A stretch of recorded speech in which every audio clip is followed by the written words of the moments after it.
विद्यार्थियों, आज हम पाठ पढ़ने जा रहे हैं अंतर्राष्ट्रीय संगठन यूएनओ। मेरा आपसे निवेदन है कि जिन बच्चों ने सब्सक्राइब कर रखा है वो कमेंट्स में लिखा भी करें, लाइक करें और अपने संबंधित इस विषय से कोई तैयारी कर रहा है कंपटीशन की तो उसको भी भेजें। और जिन्होंने सब्सक्राइब नहीं किया वो सभी बच्चे सब्सक्राइब कर लें ताकि अगला जो चैप्टर आए आपके लिए सुविधा हो। Thank you. विद्यार्थियों को मेरा नमस्कार। मैं Jagdish barrage, polity with barrage के साथ आपको आज अपनी समकालीन विश्व राजनीति का चौथा पाठ जो अंतर्राष्ट्रीय संगठन है वो करने जा रहे हैं। हमने अंतर्राष्ट्रीय संगठन जो दुनिया का सबसे बड़ा संगठन है जिसमें 193 सदस्य देश हैं, 24 अक्टूबर 1945 को जिसकी स्थापना की गई, उसको हमने बड़े डिटेल में उनके अंगों और एजेंसियों के बारे में पढ़ा। जिन बच्चों ने अब तक ये जो पीछे यूएनओ का जो मैंने वीडियो बनाया था वो नहीं देखा तो पहले उसे जरूर देख लें, क्योंकि वो देखने से ही आपको आज की बातें समझ में आएगी। तो आज हम करते हैं अंतर्राष्ट्रीय संगठन यानी यूएनओ से संबंधित जो चैप्टर है उसके अभ्यास के प्रश्न। तो आप सभी बच्चे अपनी पुस्तक खोल के बैठ जाएं और पुस्तक में जैसे जैसे मैं आपको प्रश्न बोलूं आपको साथ साथ समझना है, आपको साथ साथ सारी चीजें याद हो जाएगी। निषेधाधिकार वीटो के बारे में नीचे कुछ कथन दिए गए हैं, इसमें प्रत्येक के आगे सही या गलत का चिन्ह लगाना है। निषेधाधिकार यानी एक पावर है यूएनओ में, वीटो जिसे वीटो कहा जाता है, और हिंदी में इसे कहेंगे निषेधाधिकार यानी ऐसा अधिकार जो नकारात्मक शक्ति रखता है, जो ऐसा अधिकार जो नकारात्मक शक्ति रखता है, जो ना कहने की बात कहता है कि उसके संबंध में कुछ बातें कही गई है, नीचे कौन सी सही है कौन सी गलत है। सुरक्षा परिषद एक सिर्फ स्थायी सदस्यों को वीटो का अधिकार प्राप्त है। हाँ, सुरक्षा परिषद यूएनओ की एक बहुत महत्वपूर्ण अंग है। सुरक्षा परिषद, उसके 5 स्थायी सदस्य हैं, 15 अस्थायी हैं। 5 स्थायी सदस्यों के पास वीटो का पावर है यानी निषेधाधिकार है। वीटो का पावर बच्चों किसे कहते हैं? इसका यानी यदि 5 देशों में से 4 देश किसी काम को करना चाहते हैं और एक देश उसको पसंद नहीं करता तो नो कह देगा, तो उन चारों की नहीं मानी जाएगी, वो एक व्यक्ति एक देश के कहने पर भी ना हो जाएगा। इसे बोलते हैं निषेधाधिकार। तो पहली वाली बात सही है, सिर्फ 5 स्थायी सदस्यों को प्राप्त है। दूसरा कहता है कि यह एक तरह की नकारात्मक शक्ति है। ठीक है, ये तो हमने अभी समझा, नकारात्मक है, नेगेटिव अप्रोच है ये। तीसरा है सुरक्षा परिषद के फैसलों से असंतुष्ट होने पर महासचिव वीटो का प्रयोग करता है। नहीं, महासचिव के पास कोई भी प्रकार की वीटो पावर नहीं है। वीटो पावर केवल सुरक्षा परिषद के 5 स्थायी देशों के पास है, जिसमें अमेरिका, इंग्लैंड, फ्रांस, रूस और चीन। चौथा घ भाग है, एक वीटो से भी सुरक्षा परिषद का प्रस्ताव नामंजूर हो सकता है। हाँ, 4 यदि कोई प्रस्ताव पेश करें और 5वां ना कह दे तो ना, यानी वीटो पावर। तो वीटो पावर का मतलब ही है कि जिसने वीटो कर दिया वो काम नहीं लागू होगा।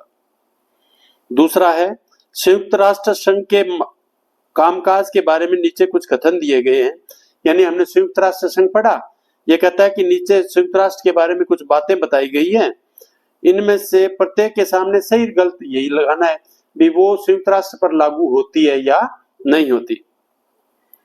तो दूसरे का पहला भाग है क, सुरक्षा और शांति से जुड़े सभी मामलों का निपटारा सुरक्षा परिषद करती है। ठीक है, संसार यूएनओ का जो महत्वपूर्ण अंग सुरक्षा परिषद है वो सुरक्षा और शांति यानी अपने 193 सदस्यों के लिए सुरक्षा और शांति की व्यवस्था करना सिर्फ सुरक्षा परिषद का काम है, तो ये सही है। दूसरा है मानवतावादी नीतियों का क्रियान्वयन विश्व भर में फैली मुख्य शाखाओं और एजेंसियों के मार्फत होता है। यानी मानवतावादी जितने काम हैं मानव भलाई के लिए, वो देश में जितनी भी एजेंसियां फैली हुई हैं, एजेंसियां हैं, यूनिसेफ है, यूनेस्को है, यूएनएचआरसी है, इसी प्रकार अनेक एजेंसियां हैं जो यूएनओ के अधीन या अंतर्गत काम करती हैं, तो मानवतावादी काम सारे के सारे उन एजेंसियों को सौंपे गए हैं।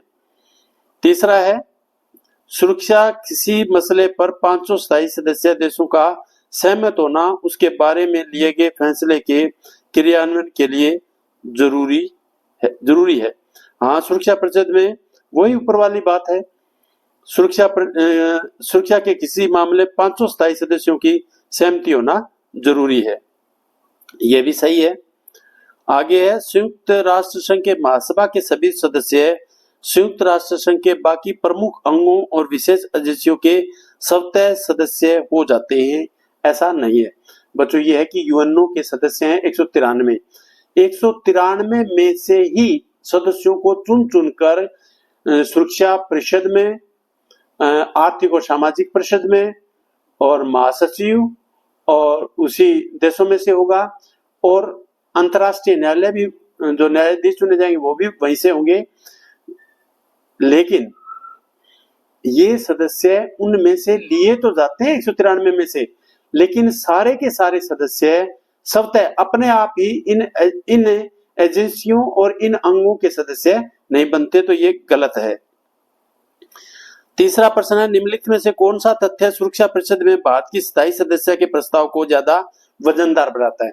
बच्चों, संयुक्त राष्ट्र संघ एक लोकतांत्रिक देश संयुक्त राष्ट्र संघ का सदस्य बन सकता है सुरक्षा परिषद की सलाह पर, लेकिन कहता है और सुरक्षा परिषद में 5 सदस्य हैं, सुरक्षा परिषद के 5 स्थायी देश हैं और 10 अस्थायी देश हैं, तो कहते हैं हम भारत यदि सुरक्षा परिषद का सदस्य बनना चाहता है और बनना चाहते भी हैं, तो क्या बातें हैं, हमारे देश की क्या ऐसी विशेषता है जो हमारी दावेदारी मजबूत करती है कि हमें बन ही जाना चाहिए, ऐसी कौन सी चीज है?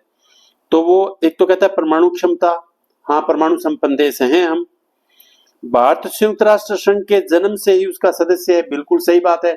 यूएनओ 30 अक्टूबर 1945 को भारत उसमें शामिल हो गया था, यानी यूएनओ की जिस दिन 24 अक्टूबर को स्थापना होती है उसके 6 दिन बाद भारत यूएनओ का सदस्य बन गया, ये बात भी ठीक है। भारत एशिया में है, हाँ एशिया में ही है। भारत की बढ़ती हुई आर्थिक ताकत और स्थिर राजनीतिक व्यवस्था, अब भारत आजकल 2014 के बाद 2014 ही क्यों ले, हम धीरे धीरे विकास तो कर ही रहे हैं, लेकिन अब तेज गति से विकास हो रहा है। जो हमारे आर्थिक जो स्थितियां हैं वो कंट्रोल में है और देश तेजी से विकास कर रहा है, टेक्नोलॉजी में भी कर रहा है, उत्पादन में भी कर रहा है, जीडीपी भी बढ़ रही है, तो सभी में ये हम आगे हैं। और राजनीतिक व्यवस्था भी, यानी 1990 से पहले तो राजनीतिक व्यवस्था हमारी लगभग ठीक थी, जो 77 से 80 में थोड़ी गड़बड़ हुई थी, लेकिन 80 से 90 तक फिर ठीक रही, लेकिन 90 से लेकर 2014 तक गठबंधन की सरकारें बनती रही और इसे बोलते हैं राजनीतिक अस्थिरता। राजनीतिक अस्थिरता बच्चों उसको कहते हैं कि सरकार का हम 5 साल के लिए चुनते तो हैं, लेकिन एक दल की सरकार नहीं बनती, इसके कारण खतरा रहता है कि वो 5 साल चलेगी या नहीं चलेगी। कुछ स्वार्थी क्षेत्रीय संगठन सेंटर में अपने फायदे के लिए किसी सरकार का समर्थन दे तो देते हैं, लेकिन जब उनकी उम्मीदें पर खरा ना उतरो या उनके हिसाब से ना चलो तो वो समर्थन वापस लेते हैं, सरकार गिर जाती है। लेकिन जो 2014 से लेकर 2025 तक इन 11 सालों में हमारे स्थिरता रही है, 12वीं साल लग गई है, स्थिरता है, यानी मोदी जी प्रधानमंत्री लगातार बन रहे हैं, 2014 में भी बने, 19 में भी बने और आगे अब 24 में भी चुनाव इसमें भी जीत गए। इसमें बीजेपी की जो सीटें 240 आई है, लेकिन जो सहयोगी पार्टियां हैं वो लगातार मदद कर रही है। बच्चों, ये जरूरी नहीं कि एक ही आदमी प्रधानमंत्री रहे तभी स्थिरता रहती है। स्थिरता का मतलब होता है कि जो सरकार चुनी जाए वो 5 साल तक बहुमत के साथ होगी तो बड़ी अच्छी तरीके से काम कर सकती है, और यदि बहुमत में नहीं होगी तो वह दूसरी पार्टियों की ब्लैकमेल भी हो सकती है और गिर भी सकती है।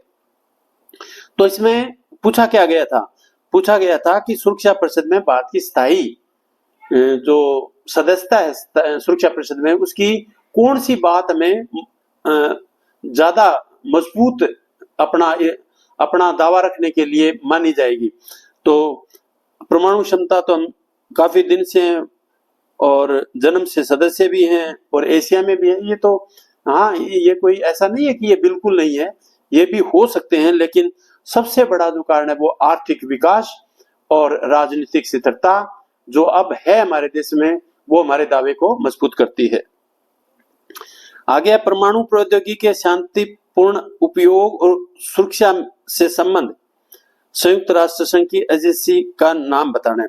यानी परमाणु प्रौद्योगिकी के शांतिपूर्ण परमाणु जो पावर है, परमाणु पावर का जो वैज्ञानिकों ने प्रयोग किया है उसका हम मानवता की भलाई के लिए भी प्रयोग कर सकते हैं। और यदि बम बनाएंगे तो बम तो फिर बम का काम ही करेगा, उससे नुकसान ही होगा। तो कहता है कि परमाणु प्रौद्योगिकी, जो परमाणु पावर बढ़ी है, हमारी तकनीक बढ़ी है, उनका शांतिपूर्ण प्रयोग करना और सुरक्षा से संबंध में संयुक्त राष्ट्र में कौन सी एजेंसी काम कर, एजेंसी बताना है। यानी यूएनओ एक बाप की तरह है, पिता की तरह है, और उसके नीचे उसके बहुत सारे पुत्र की तरह अनेक अंग और अनेक एजेंसियां काम कर रही है। तो कहता है परमाणु तकनीक जो है उससे परमाणु तकनीक को का काम जो है देखने के लिए कौन सी एजेंसी है वो काम कर रही है। तो पहला कहता है संयुक्त राष्ट्र संघ निरस्त्रीकरण समिति ना, ये परमाणु निरस्त्रीकरण का, परमाणु हथियार बना लिए उनको रद्द करना, उनको हटाना, उनको डिफ्यूज करना, ये काम करती है राष्ट्र संघ निरस्त्रीकरण समिति। तो लेकिन इसमें परमाणु प्रौद्योगिकी वाला काम ये एजेंसी काम नहीं करती, ये तो परमाणु हथियारों पर काम करती है। अंतरराष्ट्रीय आणविक ऊर्जा एजेंसी, हाँ, ये अंतरराष्ट्रीय जो आणविक ऊर्जा एजेंसी है ये आणविक एजेंसी ये करती है। संयुक्त राष्ट्र संघ अंतरराष्ट्रीय सुरक्षा समिति ना, ये भी नहीं करती। अंतरराष्ट्रीय सुरक्षा समिति इसमें से कोई भी नहीं। तो ये जो है अंतरराष्ट्रीय आणविक ऊर्जा एजेंसी है वो परमाणु प्रौद्योगिकी को मानवता की भलाई के प्रयोग के लिए प्रयोग करने में विश्वास करती है और इस ओर बढ़ावा देती है। 5वां प्रश्न है विश्व व्यापार संगठन निम्नलिखित में से किस संगठन का उत्तराधिकारी है। विश्व व्यापार संगठन मतलब WTO, वर्ल्ड ट्रेड ऑर्गेनाइजेशन। यानी ये वर्ल्ड ट्रेड ऑर्गेनाइजेशन है, ये 1995 में आया। लेकिन इससे पहले ऐसा कौन सी संस्था थी जो अंतरराष्ट्रीय व्यापार को रेगुलेट करती थी, अंतरराष्ट्रीय व्यापार को नियंत्रण करती थी, यानी ऐसे नियम बनाती थी जिसे अंतरराष्ट्रीय व्यापार बढ़े, एक दूसरों का देशों का मेलजोल बढ़े, और यदि दो देशों के बीच में कोई समस्या आए तो इसे WTO सुलझाता है। तो कहता है कि ये किससे संबंधित थी।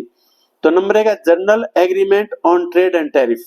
जनरल एग्रीमेंट यानी सामान्य समझौते, ट्रेड एंड टैरिफ, ट्रेड व्यापार, टैरिफ क्या होता है बच्चों, जब एक देश दूसरे देश पर कोई टैक्स लगाता है तो उसे टैरिफ कहते हैं। जब हमारा देश हमारे पर टैक्स लगाता है तो उसको कर कहते हैं, बात एक ही है। यानी जब भारत सरकार या हरियाणा सरकार हम पर टैक्स लगाएगी तो उसे नॉर्मल हम टैक्स या हिंदी में कर कह देंगे। लेकिन जब एक देश दूसरे देश पर टैक्स लगाएगा तो उसको टैरिफ कहा जाता है। तो ये general agreement on trade and tariff ये संस्था काम करती थी और 1995 में इस संस्था के बाद बना दिया गया WTO। आगे दूसरा है general arrangement on trade and tariff, ये नहीं था। विश्व स्वास्थ्य संगठन नहीं था, ये तो विश्व स्वास्थ्य संगठन यूएनओ के दिन काम करता है, लेकिन ये क्या है, ये तो स्वास्थ्य के बारे में, विश्व के स्वास्थ्य के बारे में बात करता है। संयुक्त राष्ट्र संघ विकास कार्यक्रम ना, ये भी नहीं है। तो general agreement on trade and tariff ये संस्था WTO से पहले काम करती थी और अब जो general agreement on trade and tariff है जो काम करती थी उसका काम अब ले लिया WTO ने। अब खालिस्तान भरो लिखा हुआ है इसमें। 6ठा प्रश्न, संयुक्त राष्ट्र संघ का मुख्य उद्देश्य क्या है। शांति स्थापना करना और सुरक्षा करना, शांति स्थापना और सुरक्षा, कोई भी संगठन का काम यही होता है।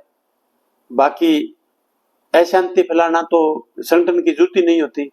संगठन बनता है तो किसी अच्छे उद्देश्य के लिए बनता है, और शिव यूएनओ बना वो संसार में शांति और सुरक्षा की भावना पैदा करने के लिए बना। संयुक्त राष्ट्र संघ का सबसे जाना पहचाना पद कौन सा है? तो सबसे बड़ा जाना पहचाना पद है महासचिव, इसको बोलते हैं जनरल सेक्रेटरी। आजकल जनरल सेक्रेटरी है एंटोनियो गुटेरेस, जो 2017 से लगातार चल रहा है। पिछले वीडियो में मैंने बताया था कि आज तक जो यूएनओ है उनके 2 महासचिव हैं जिनको नोबेल शांति पुरस्कार मिला है।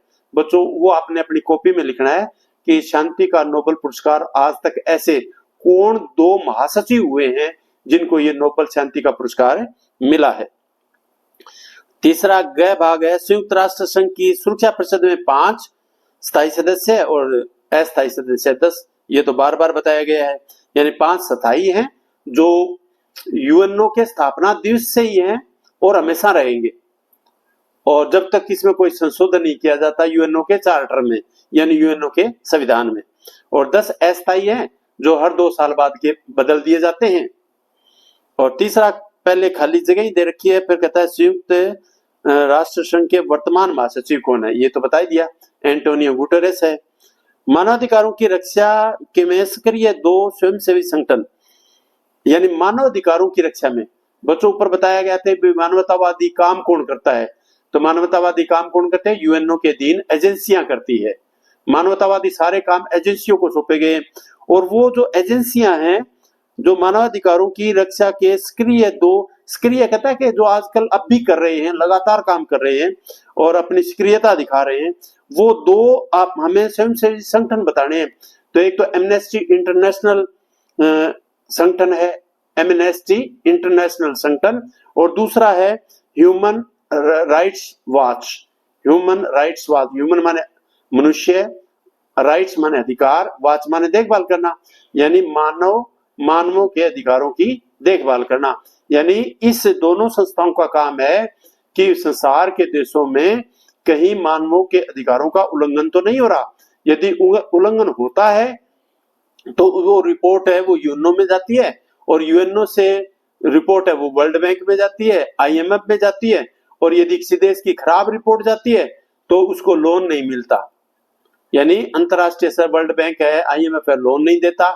जैसे कि पाकिस्तान को कई बार आतंकवादियों को शरण देने में ब्लैक लिस्ट के उसको कभी चेतावनी दे दी जाती है, कभी ब्लैक लिस्ट में डालने की धमकी दी जाती है, और भारत तो तत्पर रहता है कि पाकिस्तान को जल्दी से जल्दी ब्लैक लिस्ट करवा दो ताकि आतंकवादियों को फंडिंग ना हो। यानी भारत कहता है कि यदि यूएनओ, वर्ल्ड बैंक और आईएमएफ पाकिस्तान को यदि वो पैसा देता है, कर्जा देता है, अनुदान देता है, तो पाकिस्तान तो अपना सारा पैसा है वो आतंकवादियों के पालने में लगा रहा है। तो फिर एमनेस्टी जो इंटरनेशनल संगठन है और जो ह्यूमन राइट्स वॉच है, वो अपनी रिपोर्ट है वो यूएनओ को देते हैं, और यूएनओ वर्ल्ड बैंक और आईएमएफ को भेजी जाती है रिपोर्ट, और वर्ल्ड बैंक आईएमएफ की टीम फिर उस देश का दौरा करती है, और यदि सही पाई जाए तो उसको अनुदान और जो कर्ज है वो नहीं देती। 7वां प्रश्न है, संयुक्त राष्ट्र संघ की मुख्य शाखाओं और एजेंसियों का सुमेल उसके काम से करें। अब बच्चों में इसमें आपको ये बताऊंगा कि ये एजेंसियां, नीचे ऊपर एजेंसियों के नाम दिए हैं और नीचे उनके काम दिए गए हैं। तो मैं सिर्फ आपको बताऊंगा काम क्या है, आप खुद छांटोगे कि वो काम कौन सा है। आर्थिक और सामाजिक परिषद, आर्थिक यानी वित्त संबंधी, पैसों संबंधी काम करती है, सामाजिक समाज संबंधी। तो आर्थिक और सामाजिक परिषद क्या काम करती है वो आपको अगली 10 लाइनों में किसी एक में मिलेगा, वो आपको उसको मिलाना है। सुमेल करना है, सुमेल यानी अच्छा मेल, इधर वाले का इधर वाले से मेल करना है, मिलना, यानी इधर रोटी इधर सब्जी, तो रोटी और सब्जी को मिला दिया, इधर चाय इधर कॉफी है तो मिल गया, ठीक है ना। तो इधर टेबलेट है इधर इंजेक्शन है, तो दोनों ही बीमारी के काम आते हैं, सुमेल हो गया, मिल गया। ऐसे ही आपको आगे आगे इन 10 से संस्थाओं का, यानी जो यूएनओ के नीचे ये जो संस्थाएं 10 काम कर रही हैं, एजेंसियां जो काम कर रही हैं, इनका काम क्या है। तो आर्थिक और सामाजिक परिषद का क्या काम होगा मैंने बता दिया। अंतरराष्ट्रीय न्यायालय का काम क्या होगा। यूएनओ में जो 193 देश हैं उनका आपस में कोई झगड़ा हो जाए, दो देशों ने कोई संधि कर रखी है, आर्थिक संधि, व्यापार की संधि, एक उनमें पालन नहीं करता, तो भी अंतर्राष्ट्रीय न्यायालय इसमें फैसला करेगा। तो अंतर्राष्ट्रीय न्यायालय का काम क्या है? दो या दो से अधिक देशों के बीच में यदि किसी प्रकार का कोई मनमुटाव है, कोई झगड़ा है, कोई विवाद है, तो उसको सुलटाने का काम करेगा अंतर्राष्ट्रीय। अब आगे आपको ढूंढना है कि वो कौन सा है। अंतर्राष्ट्रीय आणविक ऊर्जा एजेंसी, ये इसमें पहले आ ही गया। आणविक जो ऊर्जा एजेंसी है, यानी परमाणु शक्ति कहाँ प्रयोग किया जाए? मानव की भलाई के लिए। तो इसका काम है कि जो आणविक जो ऊर्जा है उसका प्रयोग कहाँ करें? बम बनाने के लिए करें या फिर मानवता की भलाई के लिए? अब आपको आगे छांटेंगे कि मानवता की भलाई के लिए में कौन सी लाइन आती है। सुरक्षा परिषद का काम क्या है? शांति और सुरक्षा की स्थापना करना। संयुक्त राष्ट्र संघ शरणार्थी उच्चायोग क्या है? बच्चों, ये जो शरणार्थी उच्चायोग है ये करता है कि आश्रय देता है। मतलब क्या काम करता है ये जैसे दो देशों के बीच में झगड़ा हो जाए, एक देश के लोग बाकी दूसरे देश में आ जाए, उन्हें मेडिकल की जरूरत है, खाने पीने की जरूरत है, तो ये एजेंसी इस प्रकार के काम देखती है। आगे छठा है विश्व व्यापार संगठन। विश्व व्यापार संगठन यानी WTO, वर्ल्ड ट्रेड ऑर्गेनाइजेशन। इसका काम क्या है? हमने ऊपर भी पढ़ा, व्यापार करना, व्यापार को नियमित करना, दो देशों के बीच में व्यापार बढ़े इसका सहयोग करना, और कोई उल्लंघन करे तो उसकी शिकायत सुनना, और WTO से ना माने तो फिर अंतर्राष्ट्रीय न्यायालय में जाओ। अंतर्राष्ट्रीय मुद्रा कोष IMF, मुद्रा माने धन, कोष माने खजाना, तो जो अपने पास रुपयों का खजाना रखेगा वो क्या होगा? बैंक होगा। बैंक का काम क्या है? कर्ज देना। आम सभा जनरल असेंबली, ये यूएनओ में सबसे बड़ी संस्था है, यूएनओ का सबसे बड़ा अंग है। 193 सदस्य देश हैं और सभी एक जगह बैठकर अपनी समस्याओं का समाधान करते हैं, और ये 2/3 से किसी भी कोई भी प्रस्ताव पास होता है भी क्या करना आगे, तो उसे 2/3 बहुमत चाहिए। आगे विश्व स्वास्थ्य संगठन, इसके नाम से ही है, यानी संसार स्वस्थ रहे इसके लिए में स्वच्छ पानी पीना, दवाइयां मिले, वातावरण साफ हो, प्रदूषण ना हो, यानी मानवता के जीवन को सुंदर बनाने के लिए क्या क्या चीज चाहिए, ये सारे काम है विश्व स्वास्थ्य संगठन के। जैसे कोविड आया था बच्चों, तो रोज खबर नहीं आती WHO ने ये गाइडलाइन जारी की है, WHO ने ये कहा है, तो कोई देश यदि पालन नहीं करता था गाइडलाइन का तो WHO यूएनओ के थ्रू से फटकारता भी था, डांटता भी था। तो हमने जैसे उस आपातकाल में की स्थिति में, एक दुविधा की स्थिति में कोविड के टीके बनाए, और हमने WHO के कहने से गरीब देशों को मुफ्त में भी दिए। सचिवालय क्या होता है बच्चों? सचिवालय पहले बताया था, जैसे हमारे जिले में SPDC का, अब हम तो जैसे लॉर्ड मैकाले ने कहा था ना कि मैं अंग्रेजी पढ़ा के ऐसे अंग्रेज पैदा कर दूंगा जो रंग रूप से तो भारतीय दिखेंगे लेकिन आचार विचार व्यवहार से अंग्रेज होंगे। अब हम बहुत बड़ा जैसे SP और DC बैठते हैं, वहां सेक्रेटरिएट बड़ा जो शब्द लिखा है वो सचिवालय लिखा है, लेकिन हम सारे के सारे सचिवालय कहते हैं। रक्षा वाले को भी कहते हैं कि हमें सचिवालय छोड़ दो, तो नहीं, उसको पता, और उसको कहे सेक्रेटरिएट जाना है तो छोड़ देगा। तो सेक्रेटरिएट क्या होता है? पूरे जिले का कामकाज, कागजी कार्रवाई करने के लिए जो एक जगह कार्यालय होता है उसे सचिवालय कहते हैं। और यूएनओ का इतनी एजेंसियों का, इतने अंगों का काम एक जगह बैठ के जो ऑफिस बने हुए हैं उसको सचिवालय कहते हैं। और सचिवालय का सबसे बड़ा जो अधिकारी है वो महासचिव है, और महासचिव की जो नियुक्ति है वो सुरक्षा परिषद की सलाह पर महासभा द्वारा की जाती है। यानी अंतर्राष्ट्रीय न्यायालय में जो न्यायाधीश चुने जाते हैं 9 साल के लिए, वो सुरक्षा परिषद जो स्थायी सदस्य हैं और वो अस्थायी सदस्यों के साथ मिलकर परामर्श देते हैं, सलाह देते हैं, और जनरल असेंबली उसको चुनती है। तो ये इसके बारे में आपको बता दिया है कि कौन कौन सी यूएनओ की संस्थाएं हैं और वो क्या क्या काम करती हैं।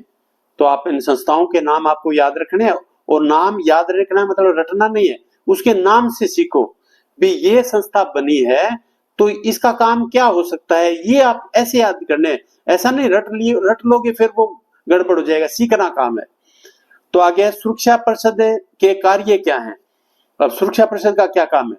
नंबर 1, महासचिव की सिफारिश भी करता है। सबसे बड़ा काम तो क्या है, विश्व में शांति और सुरक्षा की स्थापना करना, शांति और सुरक्षा की स्थापना करना। यदि यूएनओ को लगता है कोई देश है वो विश्व की शांति के लिए खतरा बना हुआ है, तो सुरक्षा परिषद उसके लिए कठोर कार्रवाई उस देश के खिलाफ करती है। फिर आगे और काम कहें, क्योंकि ये तो 3-4 नंबर का है, तो पहला काम, कभी भी सुरक्षा परिषद का काम पूछे तो पहला तो बताओ शांति और सुरक्षा का काम करती है। दूसरा क्या करती है, महासचिव की नियुक्ति के लिए सलाह देती है, और तीसरा न्यायाधीशों की नियुक्ति के लिए सलाह देती है, और चार्टर जो बनाया गया था संविधान 1983, एक जो धारा लिखी हुई 83, उसमें सुरक्षा परिषद के बहुत सारे काम लिखे गए हैं। वो 83 धारा 83 में लिखे गए सारे काम हैं वो सुरक्षा परिषद करती है। तो आपने ये कह सकते हो, पहले बता के पहले आप बताओगे कि शांति और सुरक्षा का काम, और उसके बाद वो न्यायालय के न्यायाधीशों के काम, और उसके बाद वो महासचिव के परामर्श का काम भी करती है, और इसके बाद वो जो चार्टर में धारा 83 है उसमें जितने भी काम लिखे हुए हैं सारे काम सुरक्षा परिषद करती है। बच्चों, यूएनओ में सबसे शक्तिशाली कोई संस्था है तो वो सुरक्षा परिषद है, और सुरक्षा परिषद में यदि कोई शक्तिशाली है तो वो स्थायी सुरक्षा परिषद के 5 देश हैं, जो अमेरिका, इंग्लैंड, फ्रांस, रूस और चीन है। 9वां प्रश्न है, भारत के नागरिक के रूप में सुरक्षा परिषद में भारत की स्थायी सदस्यता के पक्ष का समर्थन आप कैसे करेंगे। अपने प्रस्ताव का औचित्य सिद्ध करें। कहता है भारत के नागरिक के रूप में भारत के नागरिक के रूप में हम चाहेंगे कि भारत को सुरक्षा परिषद में आना चाहिए। तो ऐसे करने से तो कौन मानेगा, तो इसके लिए तर्क दो।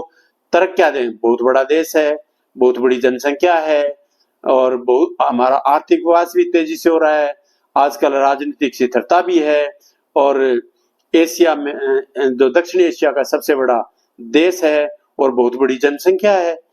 तो बहुत सारी चीजें हैं जिनके आधार पर हम कह सकते हैं कि हमें सुरक्षा परिषद में जगह मिलनी चाहिए। अपने प्रस्ताव के औचित्य सिद्ध करो।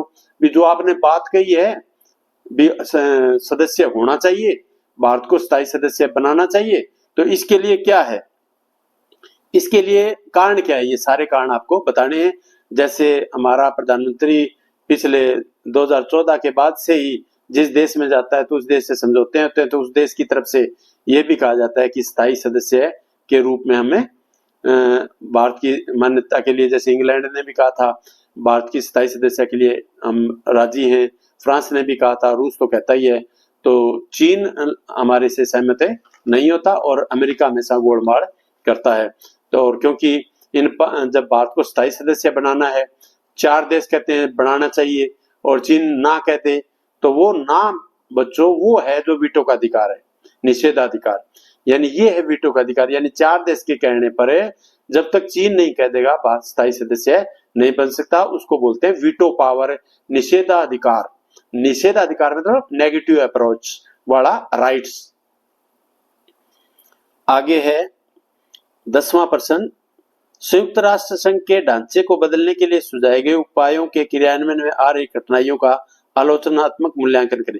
संयुक्त राष्ट्र संघ के ढांचे, अब बच्चों 1945 में यूएनओ बना था, हम अपना घर बनाते हैं तो उसमें भी 12 महीने 2 साल में तोड़फोड़ करते हैं, करके ठीक करते हैं, उसको रिनोवेशन करते हैं, उनका रूप ठीक करते हैं। कोई चीज हम घर में बनाते हैं तो उनकी रिनोवेशन होती है, थोड़ा उसको सुधारा जाता है, समय के अनुसार खराब होने पर ठीक किया जाता है। तो संगठन यूएनओ में भी बहुत सारी कमियां आई है। जिस उद्देश्य के लिए ये बनाया गया था ये 100% खरा नहीं उतर रहा है। इस यूएनओ में अमेरिका दादागिरी कर रहा है, क्योंकि यूएनओ को सबसे ज्यादा फंड देता है वो अमेरिका ही देता है। जापान इसके बाद नंबर आता है, भारत भी अपना अंशदान देता है, यूरोपीय संघ भी अपना अंशदान देते हैं, तो लेकिन सबसे ज्यादा जो यूएनओ को चलाने के लिए फंडिंग कर रहा है वो कर रहा है यूएनओ, क्योंकि सबसे बड़ी ताकत तो रुपए की होती है। और इसकी दादागिरी के कारण कई बार यूएनओ का कहना अमेरिका मानता भी नहीं है। खुद ही यदि कोई देश उसे अच्छा नहीं लगे तो इस पर युद्ध कर दे, जो उसके फायदे के लिए काम नहीं कर रहा उसके युद्ध की धमकी देता है।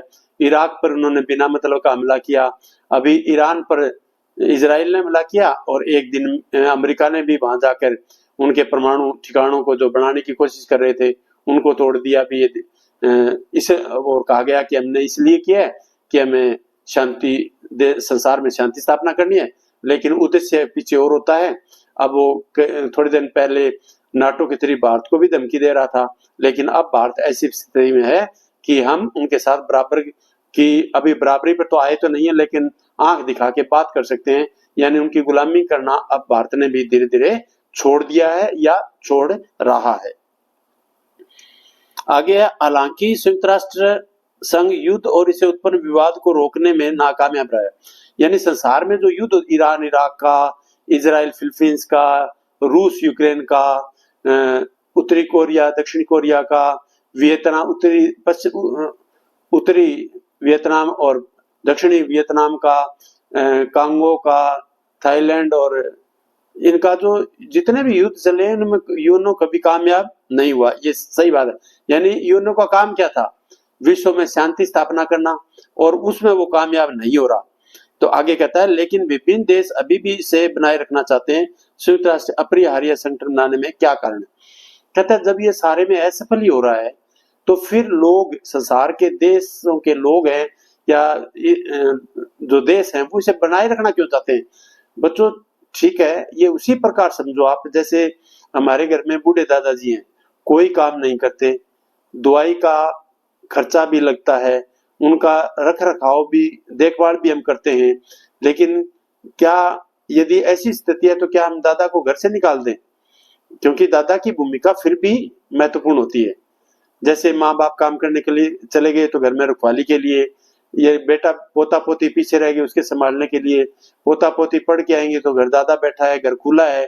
तो यानी ऐसा नहीं है कि जब आदमी बूढ़ा हो गया तो उसकी उपयोगिता खत्म हो गई, उसकी प्रासंगिकता घर में खत्म हो गई, तो ऐसा नहीं है। तो एक बड़ी विश्व की संस्था तो है यूएनओ, जिसमें यदि कोई विवाद होता भी है तो वहां जाके बात हो सकती है, और थोड़ी शर्म भी होती है, लाज भी आती है।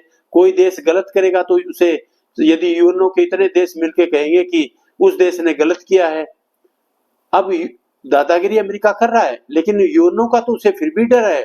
यदि यूएनओ सारा मिलकर ये प्रस्ताव पास कर दे कि अमेरिका के जो काम है वो विश्व शांति के लिए नहीं है, तो अमेरिका के बहुत बेइज्जत हो जाएगा संसार में। तो एक इस प्रकार की संस्था जो विश्व स्तर पर इतनी बड़ी बनी है, उसकी प्रासंगिकता है। ऐसा नहीं है उसने कोई समस्या सुलझाई नहीं है।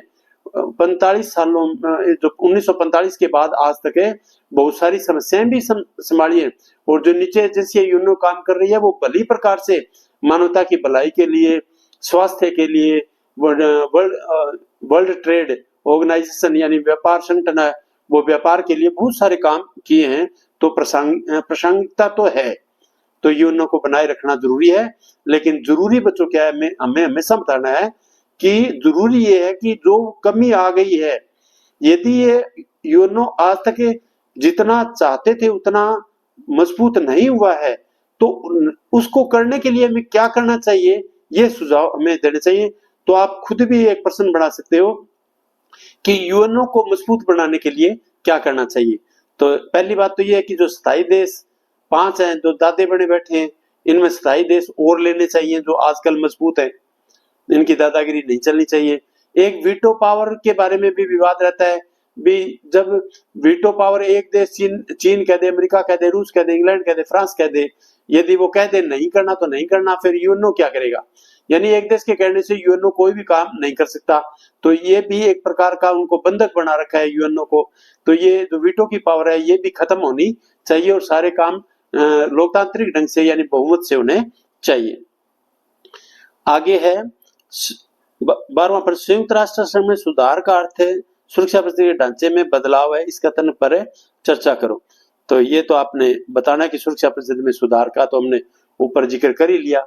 तो बच्चों ये इन प्रश्नों को बड़े ही ध्यान से पढ़ो और इसे समझो, और पहला वाला वीडियो देख लेना अच्छी तरह से, और उसके बाद ये सुनोगे तो आपके प्रश्न ये हमेशा के लिए याद हो जाएंगे।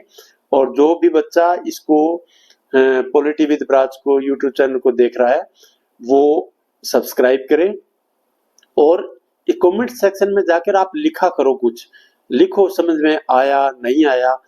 ये भी एक आप अपने जब इतनी देर आप पढ़ रहे हो, कुछ सुना है तो मन में कोई विचार आया होगा, अपना विचार बोलकर या लिख कर प्रकट करना ये बहुत जरूरी है सीखने के लिए।